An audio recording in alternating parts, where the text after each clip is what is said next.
This is the workshop for one of IndyCar's leading young teams, the Tasman Motorsports Group. Tasman primarily operates a two-car team for Andre Ribeiro and Adrian Fernandez. The whole business of IndyCar racing is fascinating, and I'd like to take you backstage, behind the scenes, to discover more about this exciting form of international motorsport, including what it's like to drive an IndyCar. So let's go inside IndyCar racing.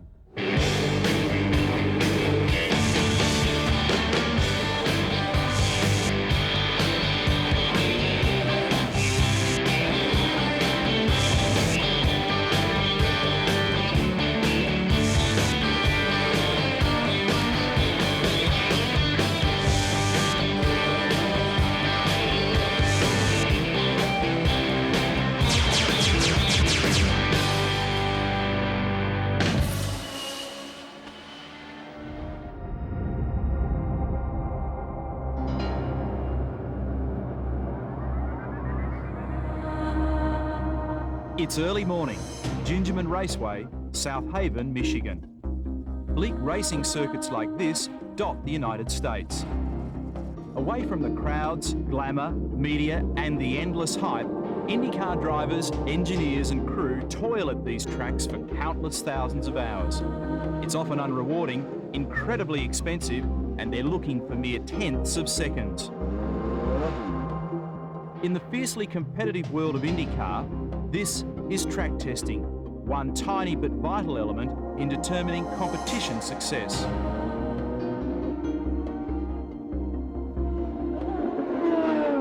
The opportunity for an outsider to drive an IndyCar is rare. Today, I've been given that chance, and over the next half hour, it's your turn to backseat drive a Lola Honda IndyCar and eavesdrop during the test session. We've arranged the ultimate pit pass, so you'll also experience the anatomy of an IndyCar, go inside Tasman's bunker, and there's a privileged opportunity to visit the IndyCar headquarters of Honda, the 1996 manufacturer's champion. Vasser comes down, and he takes the checkered flag. Jimmy Vasser puts the arm in the air. What makes IndyCar racing so appealing? With big horsepower and just the right amount of grip, the cars are exciting to watch. The racing is very fast and close. The varying track disciplines add spice. And from downtown USA, stretching around the globe, IndyCar racing attracts a growing and loyal audience.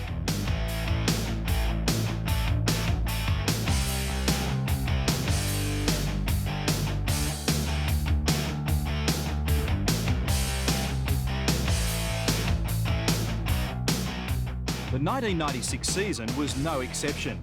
It was dramatic and wild, yet Jimmy Vasser focused on pace and consistency. His pre-season goal was to finish every race. Come September, his strike rate was 100%. He finished every race and all but one in the points. The final analysis shows his team, Chip Ganassi Racing, along with his teammate Alex Zanardi, claimed 7 wins and 10 pole positions. The gamble has paid off. 1996 was also the year of Honda.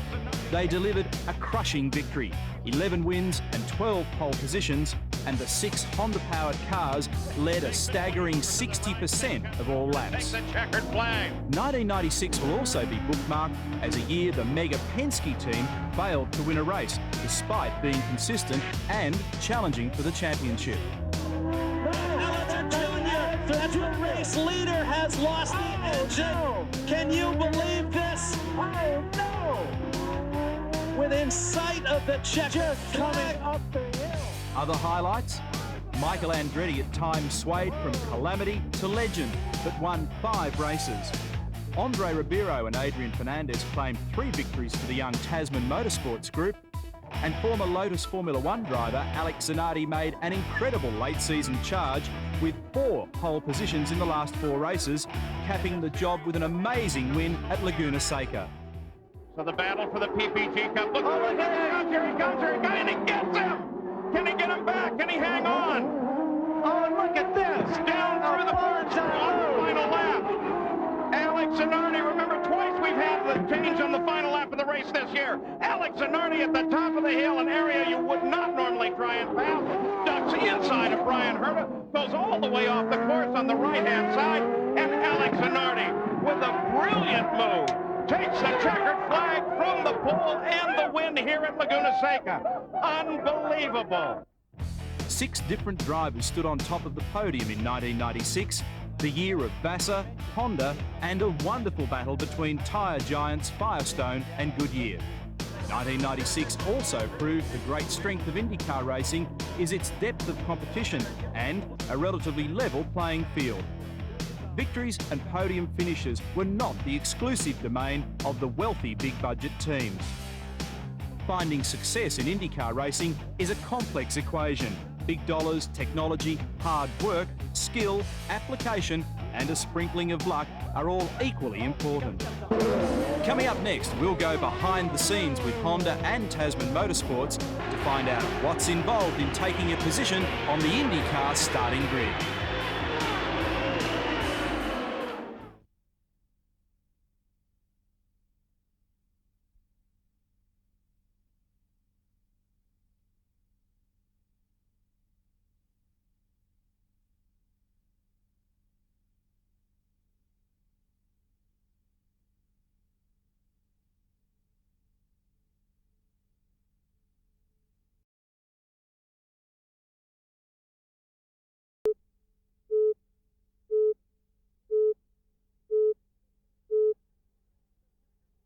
Here's the checkered flag as Jimmy Vassar takes the win. Alex Zanardi, as he looks ahead, takes it way over to the right, then comes over to take the checkered flag as Alex Zanardi has taken the win here. On to the front straight. He won at Loudon last year on an oval, and he does it again. Andre Romero, they're throwing their hands in the air. They're going crazy. Al Unser Jr. finishes in second. Scott Pruitt in third. Zanardi fourth. Christian Fittipaldi fifth. Look at this. Boy, oh boy, oh boy. We said right at the start, they do like they're racing here in Brazil. It was without doubt the most dominant performance of the season, and it didn't come from an individual driver, team, tyre company or chassis manufacturer. The hottest act of 1996 was the Honda Indy V8. So Zanardi will head for the checkered flag. Honda's Manufacturers' Championship rewarded almost 9 years of heavy financial investment, painstaking research and development, yacht embarrassment, and plenty of sweat. As Andre Ribeiro finishes 200. On track, it took 3 years for Honda to conquer the championship challenge. That makes the task sound easy. It wasn't. The project research began back in 1989. Behind the scenes, there was much to learn and even more at stake. Along the way, the project fell into plenty of potholes, and none worse than the debut year of 1994 with Bobby Rahal. Honda, the genius winning act recently departed from Formula One, was suddenly struggling in IndyCar racing with a host of problems: performance, reliability, and economy.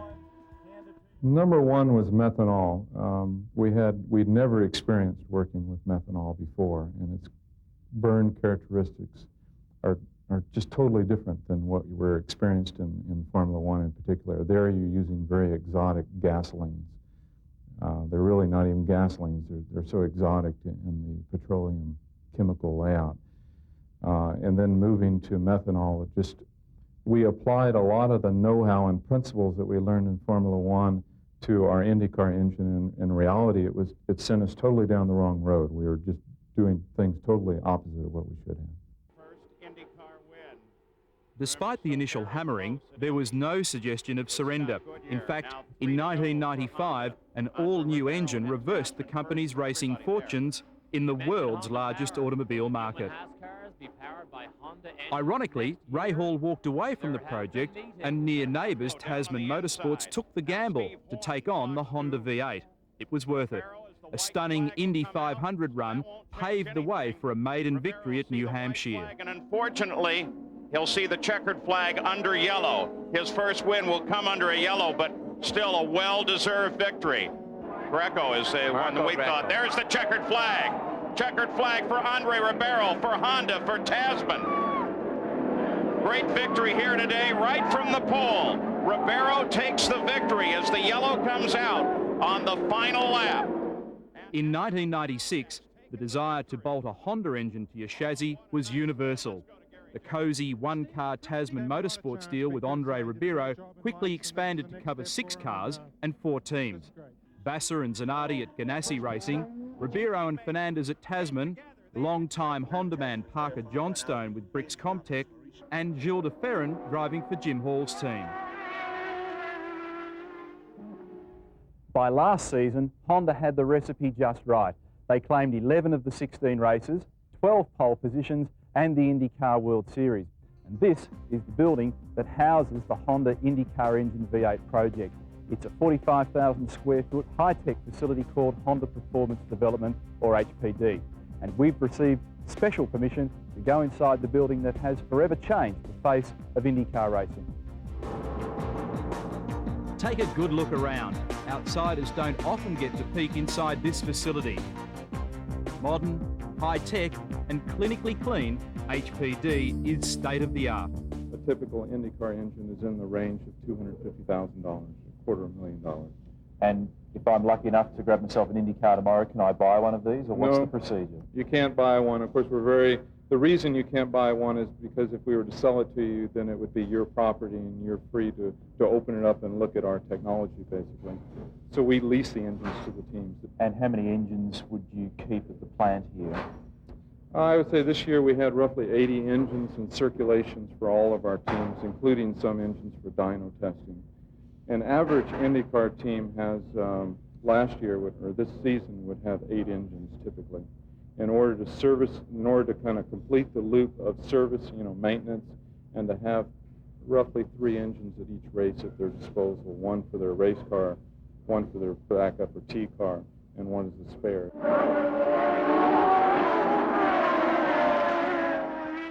The Honda philosophy is all about winning, and treated with even more importance is reliability over performance. The HPD staff go to incredible lengths to ensure their engines succeed and avoid very public failure. In 1996, track performances were impressive. Their reliability was incredible, with just 2 failures from the entire season, and that was 2 more than 1995.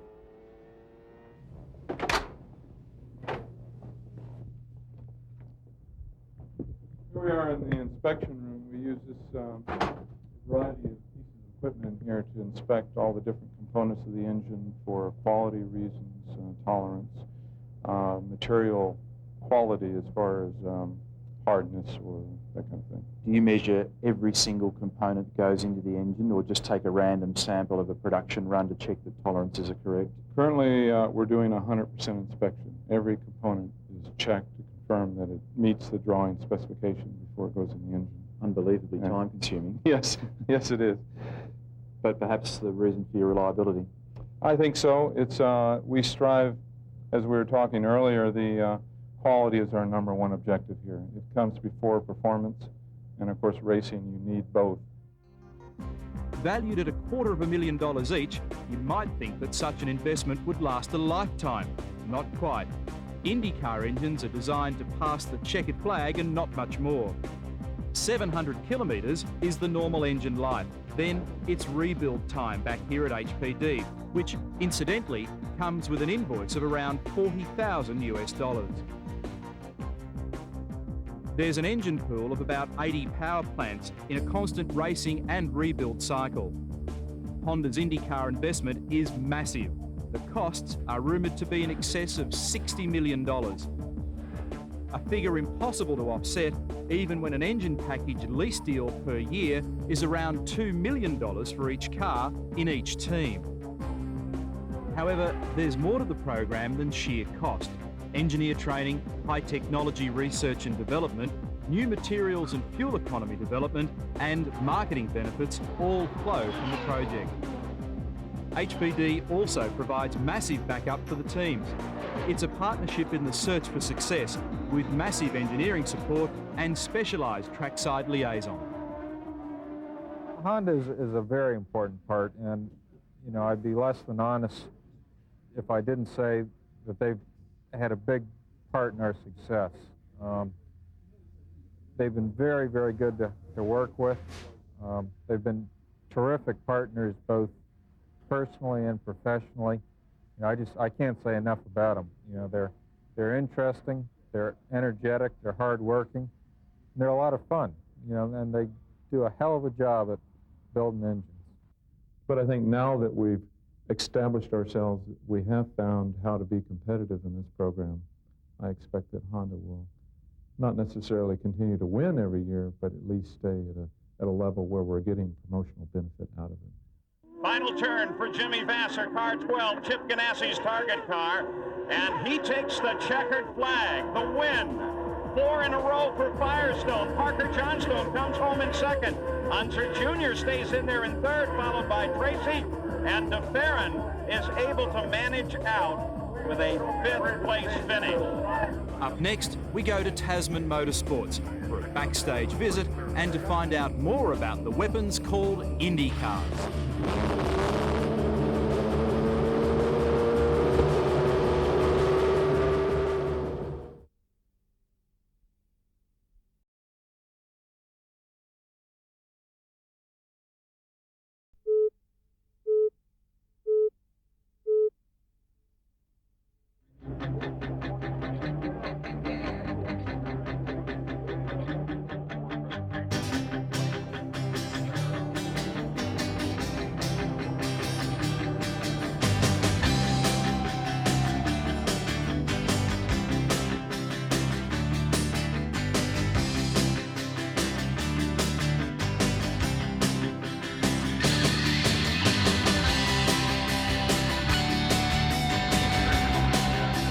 This is the Tasman Motorsports bunker, the workshop behind a successful operator in both IndyCar and the series development formula called Indy Lights.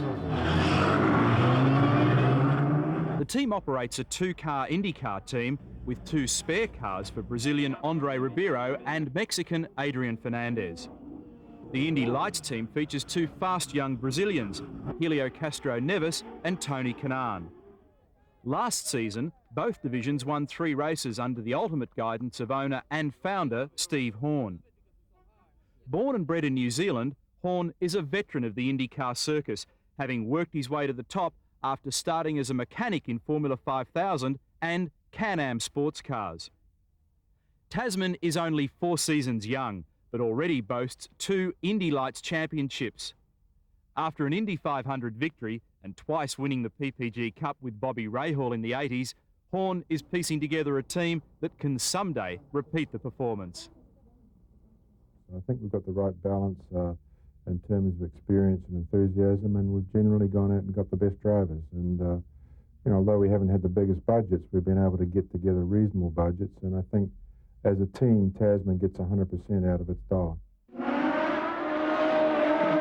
Ribeiro and Fernandez made it to the #1 spot on the podium on 3 occasions in 1996, 2 of 6 drivers to do so.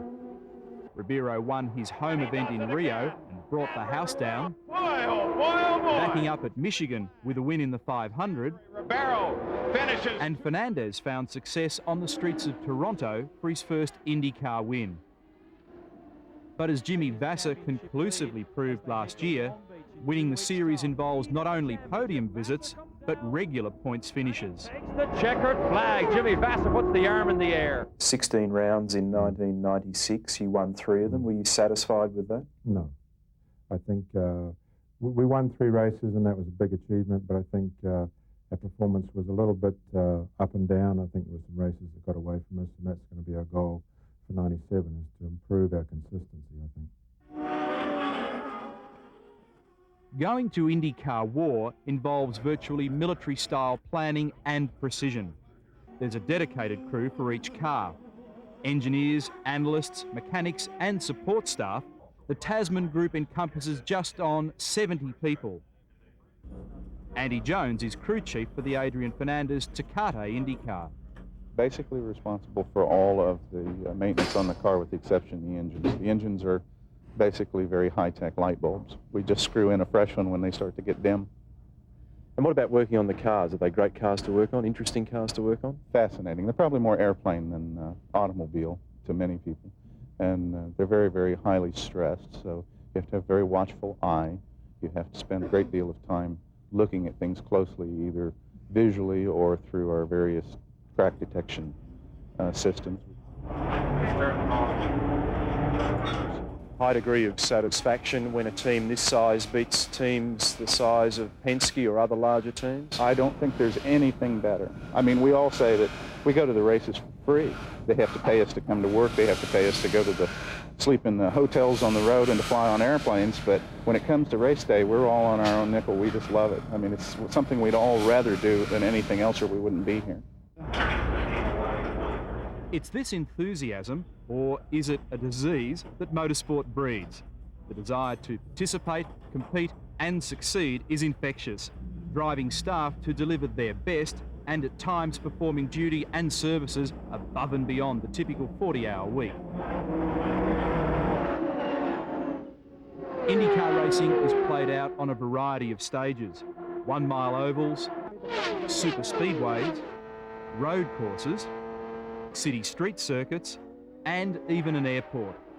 The variety of disciplines adds spice. Finding success across such a diverse and complex number of venues makes that task of succeeding that much tougher. From week to week, the cars are often dramatically transformed in appearance and engineering setup, from road course to super speedway guys. So here we have a conventional road race wing. They add a number of things underneath. They add some wooden rub strips to the outboard edge of it to help protect it from digging in when they're up on curbs and things and not dropping a wheel off track, while it gives it a little protection for the outboard end. They have an alignment strake that helps direct air into the brake duct. Also helps direct and channel air into the underwing itself. How quickly can you change one of these before this gets damaged with a shunt? If you break one in a shunt and the nose box is intact, you can change just 5 bolts and remove just the wing section in approximately a minute and a half. To convey some of the performance and the engineering hurdles, consider this. At the Michigan Superspeedway, Andre Ribeiro's car reaches a top speed of 400 kilometres an hour. At that velocity, the car is covering 111 metres per second, or the width of a standard AFL playing field. At Long Beach, a bumpy street circuit, the hairpin right-hander onto the main pit straight, Shoreline Drive, is taken at 70 kilometres per hour. Building, refining and setting up a car to work across such a range involves a tremendous understanding of your product. When you make changes to the car geometrically, aerodynamically, do you make big changes or is it in very tiny increments? Never big changes, unless perhaps Rio was an example for all of us this past year, where it was a new track and it had some surprises. It was part oval, part road course, and so we had to make pretty rapid changes in the first hour of running. But that's not typical. Typically, you would increment from where you're at small amounts, spring change, up or down 100 pounds, shock valving within the shock that you're currently carrying, etc. So it's small changes, and they make small differences, but big placement difference in terms of position in the field.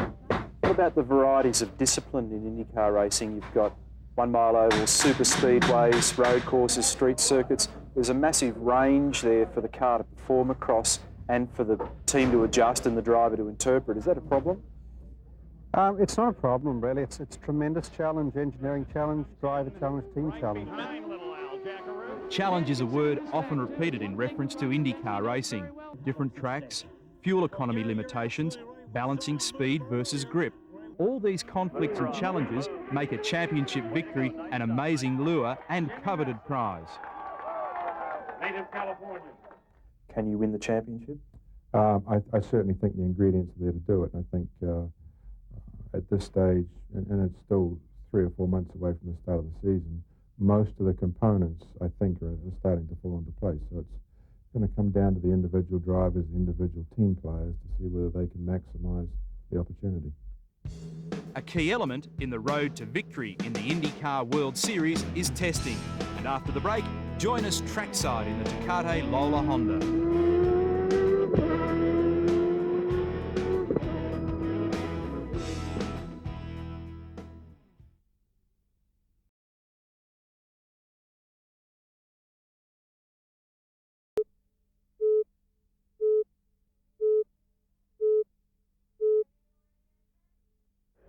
Okay, Neil, radio check. Australian V8 supercars are potent racing weapons, but this racing car has 50% more power, 50% less weight, twice the acceleration and 3 times the braking performance compared with my Coca-Cola Racing Holden Commodore.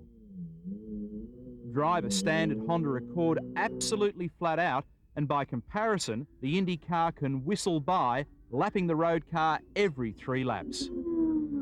Copy, yes, you will feel the bumps a lot more than Indy car. Gingerman Raceway Southaven sits near the shores of Lake Michigan. It's an 11-turn, 3-kilometre road course. Bumpy and twisty, it's an ideal test track and safe rookie turf.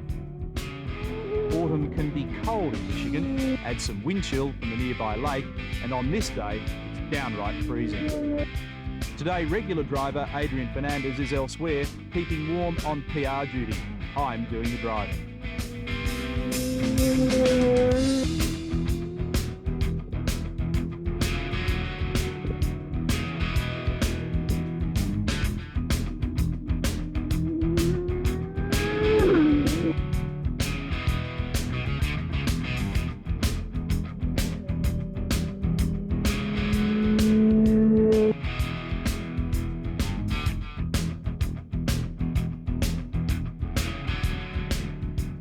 Maintaining and operating an Indy car is, to most of us, weird science.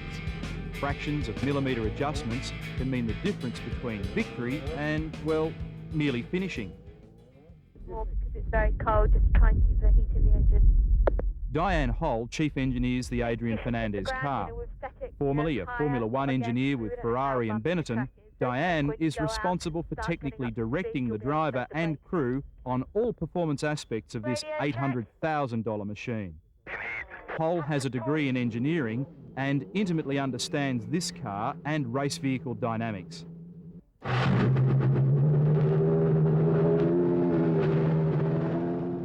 Adjusting the car and interpreting its changing needs week to week requires enormous skill and experience. There's much to learn. Basic setup is a Toronto type car. The track's very similar. It's slower than a Toronto. So, but the baseline is a Toronto setup. So it's a known setup which we've run. The springs and shock absorbers are basically what we ran at Toronto. Very close. Gear ratios, we've not been here before. We've not run an Indy car here. So the gear ratios we've basically guessed. And we'll just have to work with those and see if we need to change them, we can go ahead and do that. Aerodynamically, the car is very similar also to what we've run before, but I'm going to take a little bit of the front wing out just so that we know we have an understeering car until you get used to it. The crew checks and rechecks the setup, making minute adjustments. This type of thoroughbred car is super sensitive. The cars only run when everything is 100% perfect in terms of setup and safety. Well, I'm quite apprehensive, obviously, at the moment because it's such a whole different deal. It's a different track. It's a totally different type of car. It's cold, and there's a much higher level of technology and measurement and all sorts of things going on. So it's apprehensive and very interested to see what it's going to be like. Get with Robbie and work with him on that. Okay, Neil, radio check. Have to pull the left-hand lever on the steering wheel. Yeah, loud and clear. Can you hear me? 1, 2, 3, 4, 5, 6, 7, 8, 9, 10. Yeah, the problem is the Australian accent, but it's okay. I mean, the most important thing is the temperature's dropped again since this morning. It's like now 49. So you have to be very, very careful with these tyres when you first go out. Just going to take a few laps for them to come up to temperature. Obviously, you're just going to go out and come straight back in. So once we've done that leak check, when you go out and start getting up to speed, you'll be able to bed the brakes in, okay?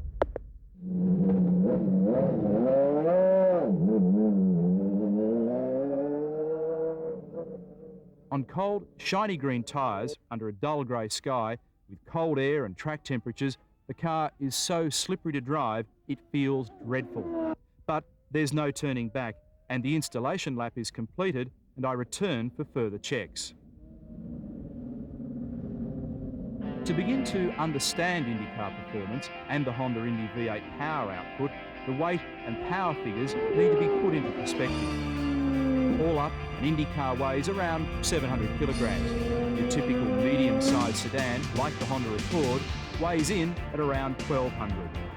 Larger family sedans tip the scales at 14 to 1,500 kilograms. Talking power, the Honda Accord produces about 108 kilowatts or 145 brake horsepower in the old language. Honda Indy V8 belts out 670 kilowatts, that's 900 horsepower. In simple terms, that's over 6 times the power and about 40% less weight. In the car, it equates to the wildest of roller coaster rides. Even on this track, the cornering forces represent load that is 2.5 times greater than normal. That makes me 190 kilograms mid-corner. But these forces are nothing when compared with super speedways, where the regular drivers experience 4.5 Gs.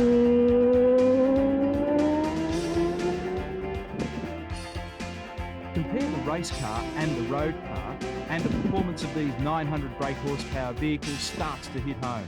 This is a weapon you sit in rather than fire. In power, grip and braking, the feelings and forces rippling back through the body are phenomenal.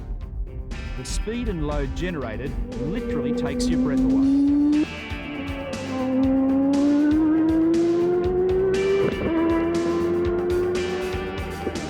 With the Honda screaming at over 13,000 RPM, the other outstanding performance feature is the brakes.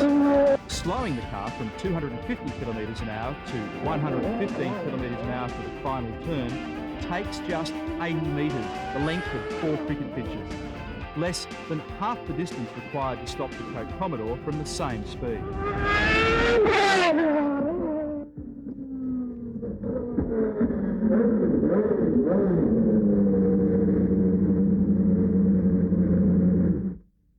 What was that like? Well, it's amazing. Tremendous opportunity to learn about a very, very exotic race car. You have a preconceived notion of what it's going to be like to drive it, and it was all that and more. Every aspect of the car, the engine performance, there's so much power, and it's so unbelievably smooth. Typically with a turbo car, you get an enormous step as you jump on the power, but with the Honda Indy V8, it's just brilliant. And I can only imagine what these cars are like when the guys take them to the super speedways and those places. I mean, seriously brave.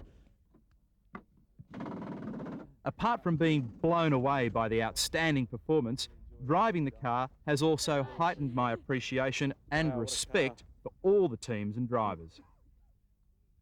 Barrow and Fernandez teammates. Tasman Motorsports Group and their drivers, partners, crew and suppliers are hungry for success this year.